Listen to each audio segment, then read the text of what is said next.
Op een centraal plak in Friesland staat een loods dat al het gwot sammelen wordt. En het komt uit het hele land bij.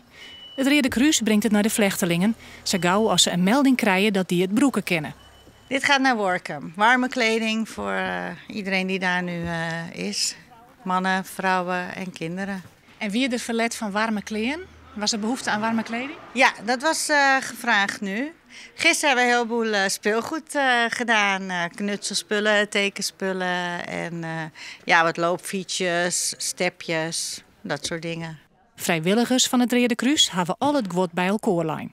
We hebben ze nu gesorteerd op jongens, meisjes, man, vrouw, baby, gezin.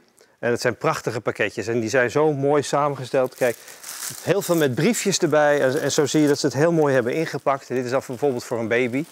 Maar we hebben nu al 8000 pakketjes staan. En er staan er nog 8000 te wachten in de landen om gesorteerd te worden. Maar daar hebben we op het ogenblik de ruimte niet voor. Op het stuit hebben we geen flat meer van nieuw spul. In kwarten hopen we wel meer spullen nodig te hebben. Als de mensen straks in de WTC komen. Dan hebben we ook weer een orengroep mensen en een oren samenstelling. Mensen bloden langer en dan hebben we ook waarschijnlijk oren spullen nodig. Dus er is ook een vriendelijk verzoek van geen pakketjes meer geven. Stort liever geld aan het Rode Kruis, zodat wij kunnen kijken wat we verder nog nodig hebben. Want we hebben bijvoorbeeld handdoeken moeten we kopen, we moeten ondergoed kopen en dat soort dingen. Maar pakketjes hebben we voorlopig genoeg. Maar het is zo mooi al die pakketjes die gekomen zijn.